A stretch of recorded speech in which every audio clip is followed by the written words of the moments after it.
On the 40th anniversary of my career in real estate, I've been thinking a lot about what has changed and what stayed the same in all that time.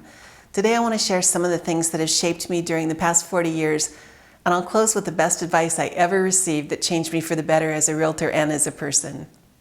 40 years ago, we didn't have computers, the internet, email, or of course, social media. Some of you wonder how we interacted with friends and clients without all of that. The truth is, we spent a lot of time meeting in person with clients and friends. We had a chance to really learn what our clients needed and how we could best serve them when we saw them face to face.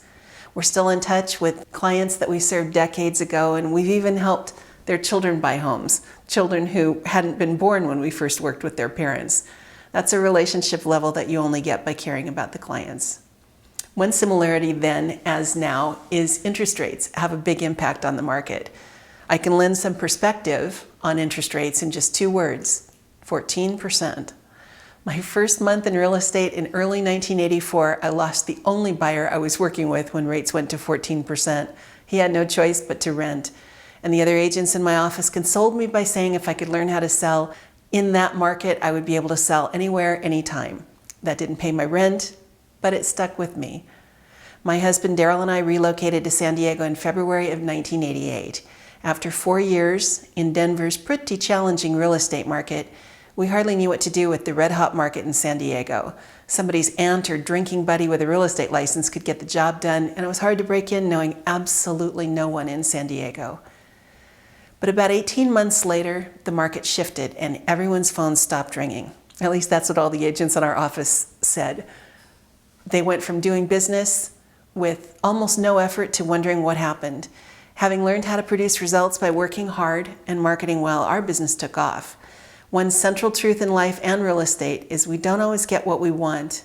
We usually get what we expect. We expected to be successful because we were willing to work for it. Whatever the market conditions or interest rates were, an experienced agent with the right outlook will succeed when others lose faith. And that's one of the big lessons we took from early in our career. If we wanted to be successful, we had to ignore what everyone else was saying about the market and just do what we needed to do and expect it to work. No home seller deserves to be represented by an agent who doesn't think their home will sell. Some of my early training in Denver was about how to help for sale by owners. We had to be able to explain how we could deliver a result that would essentially pay for our services, how we could get them a better price than they could get on their own, a faster sale, reduced costs, and so on.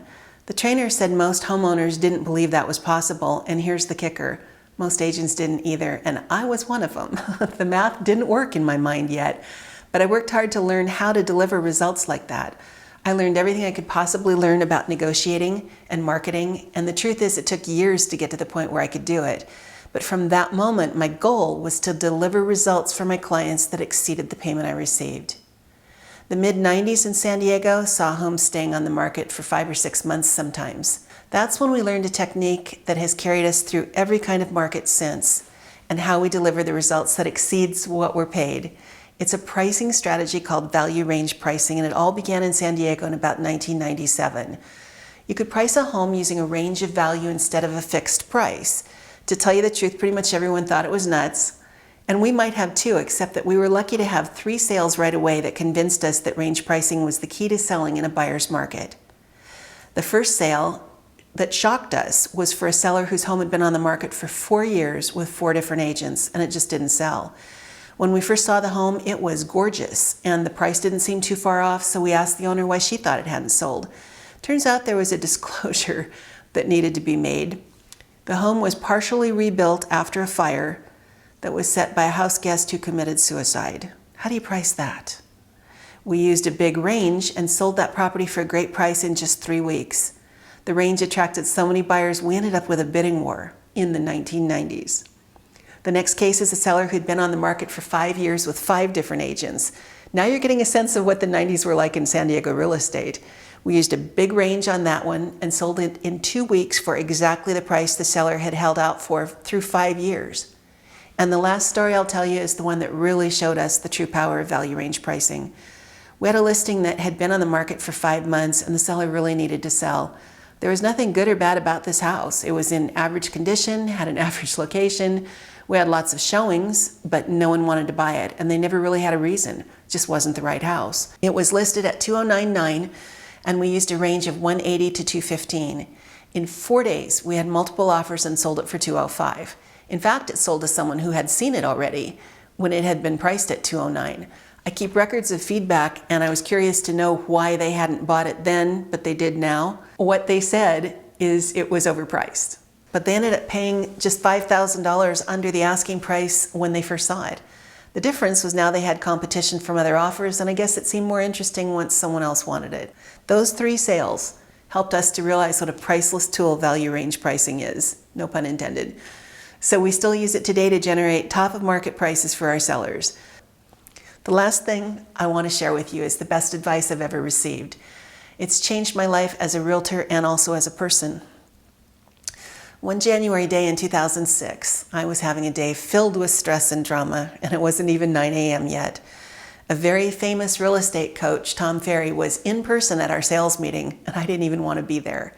But what he said changed me forever in that moment. He said, let go of all the drama. Real estate has a lot of drama. Problems with the sales, emotional clients and agents, and he said, let go of all of it. Instead, be the calming influence. He said to write it down, and I did. He said to resolve to be the calming influence in every transaction. People don't make good decisions when they're emotional. That happens to our clients and also to us as agents. Be the calming influence for everyone. Clients tend to take their cues from their agents. If I get upset about something, my client will be upset. If the other agent gets emotional, their client will get emotional. And people don't make good decisions on their own behalf when they're emotional. I wrote that down every day until it was so ingrained in me that I discovered something amazing. By resolving to be the calming influence for others, I approached challenging situations with a problem-solving mentality instead of letting myself react emotionally. It's hard to be a calming influence if I'm not calm.